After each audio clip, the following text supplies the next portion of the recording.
अस्सलाम वालेकुम दोस्तों, क्या हाल है? तबीयत से सेट है फिट फाट ऐसी सवेले सवेले अज दिल किते मेरा जो भी तफरी करा वहाँ निर्निहा सवेले सवेले से मैं वेंदा पिया सरदारगढ़। एक मैं अपने कज़न को यानी कि चावण कराची को आया तो मैं को चावण एम तो दे गिनो सवेले सवेले द मौसम VIP मौसम आउंदे सी। ठंडी ठंडी हवा होंदी असी, परिंदे दी चूं चूं चूं होंदी असी ते बड़ा मज़ा आंदा पे। ते हुण अब मैं इत्थों के रिठोल हसन को मैं वेंदा पिया सरदारगढ़। ये तुसां देख गिनो सी ते नाल नहर है, नहर को पानी हम वांदा पे ते बहुत बड़ी तफरी ज़बरदस्त माहौल है। ये पारला ठोल सी ठुल खैर मुहम्मद दी पुल खस्ता हाली का शिकार सी, कई वक्त भी नुकसान दे सकती है।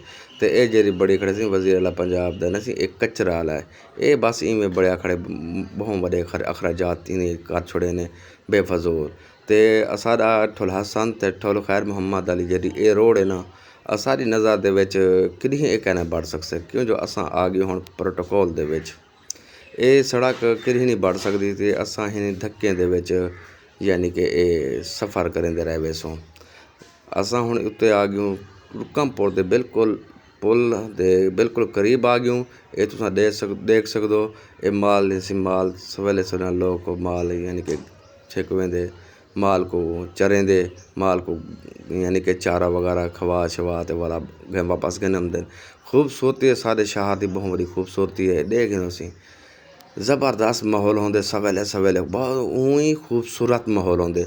ऊँ मैं सारे दोस्तों को अपील करना भी सवेले सवेले ना ऊँ तुसां वर्जिश नमाज के बाद तुसां वर्जिश की करो तो ताज़ी हवा दा ये तुसां चस चाती करो।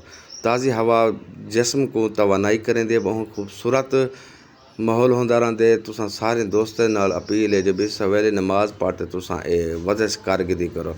तो लेकिन मैं ही मोटरसाइकिल ते ही संगड़ वेंदा पिया क्योंकि 8-9 किलोमीटर या तकरीबन 10 किलोमीटर थी सकते या 12 किलोमीटर थी सकते। मैं अपने कज़न को गिरना पे कराची को आया तो सरदारगढ़ क्या खड़े थी ये रुकमपुर मैं पुल को क्रॉस करते ना सी मैं हुण वेंदा पे सीधा ई साइड सरदारगढ़ वाली साइड वेंदा पिया। तो सवेले सवेले सी ये हुण कुत्ता में मोटरसाइकिल तो लगता लेकिन कुत्ता बच गए। अगर हमको लगता तो मैं ढह पवां। कुत्ते इवें ढेक छुट्टे वधे होंदे न सवेले सवेले नाल ते बचो थी गई है। तो हुण तुसां ये देख गिनो ये हुण असां आ गए रुकमपुर दे जिहड़ा थाना सी थाना ये मैं क्रॉस करदा पिया। ये तो हुण बोर्ड नज़र आवे से ये सी थाने दा रुकमपुर दा थाना वैसे तो ये उतों असां हुण को सरेंदे रहंदू चाइना पुल क्योंकि ये चाइना वाले बड़े ही है लेकिन असल ना होंदा सी पैक है। तो लेकिन असां जे इनको सरेंदू चाइना पुल क्योंकि ये बड़ी है चाइना वाले बड़ी है। असीं पाकिस्तान का मुआहदा किता हाँ कई साल वो उतों के टपसन बगैर यानी कि टैक्स दे वर्सन टोल प्लाजा जिवें होंदे ने टैक्स बगैर वो हिसाब नाल यानी कि टपेंदे रहे सन।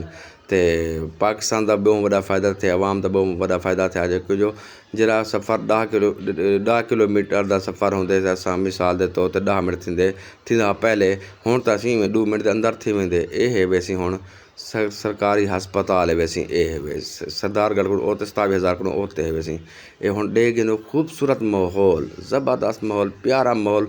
ये जरा ये आ गई वैसी एक गैस है सुई गैस है वैसी इतने यानी कि गैस का प्लांट लग्या हुआ है।